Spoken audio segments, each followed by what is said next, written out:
Thanks once again for supporting Chattanooga's first queer open mic. Give it up for Karis, y'all. Okay, so I'm going to talk about a series of gay shit, but I want to take a moment of silence to commemorate the death of Jimmy Carter. You know, for the longest time, I was convinced that Jimmy Carter was immortal. He lived up through presidency after presidency, and then when I finally heard that he died, my first thought wasn't, we lost a great man, it was, who killed him? I mean, this guy had been living for so freaking long, presidency after presidency. I was convinced this guy was going to get his own comic book series after a while. And I was like, there's some Lex Luthor shit going on. This guy died, and he was incapable of being killed before, so someone must have had their hand in it. But this current president we're going to have again, I think we should start this thing in the future called the Groundhog Day test, where we see if our president is smarter than a groundhog. And if he's not, Bill Murray will kidnap them and drive him off a cliff. So, however, the thing that's more troubling is that we recently discovered that our current president needed to have something read to him at Jimmy Carter's funeral. So it's been proven he also can't read. If this man was like a frog, so here's the thing about frogs. They're the most fucked up thing nature has created. So if a frog has a bad day and needs to throw up, that's the end. All of its insides go out.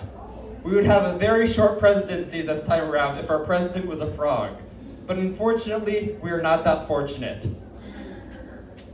Now, as I promised, we have a series of things in current politics. The current the current idiots running our country want to outlaw Pornhub, or actually, more accurately, make you show your driver's license before you whack one off. So imagine logging in and taking 8 minutes after you've already gotten hard or horny for your ID to be verified. Now, another thing I should mention, in the American South, trans porn is extremely popular. So when you're making Pornhub a verification process, you're taking away half of porn in the American South, at least. Now, the way I like to think of it is trans porn is basically Nick Jr. for sexually confused adults. So,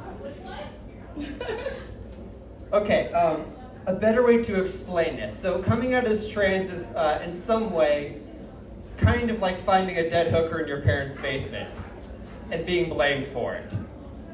So your parents decided to buy their house, and as a result, the house they bought, they're partially responsible for the dead body being there.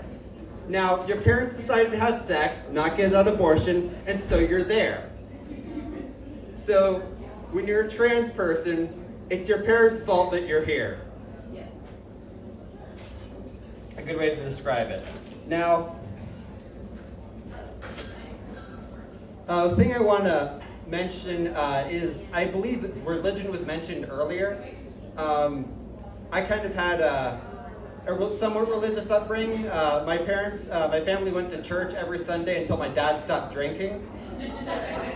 So,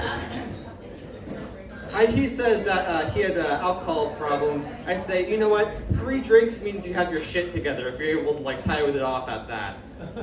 So, I mean, granted, he did stop trying to fight teenagers when he disagreed with them, so I guess that's progress.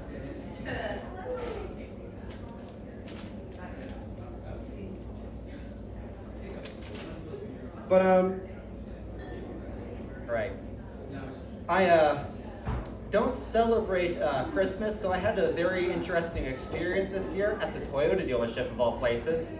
I got my Toyota Highlander fixed up, and I'm going to the checkout, and the lady there says, "Have a Merry Christmas." Now I instinctively respond, "I don't celebrate that." And she says, "It's never too late to find Jesus." I thought, at the Toyota dealership? You want me to find Jesus here? You want me to find God here of all places? I mean, we have a red Land Cruiser, but that's as close as we're going to get. Now, a thing I guess conservatives think of Islam in the American South is basically hippie witchcraft. So I hope you have a good rest of your night and enjoy the rest of the comics here. I'm Karis Renee, and here's Ivy to continue the show.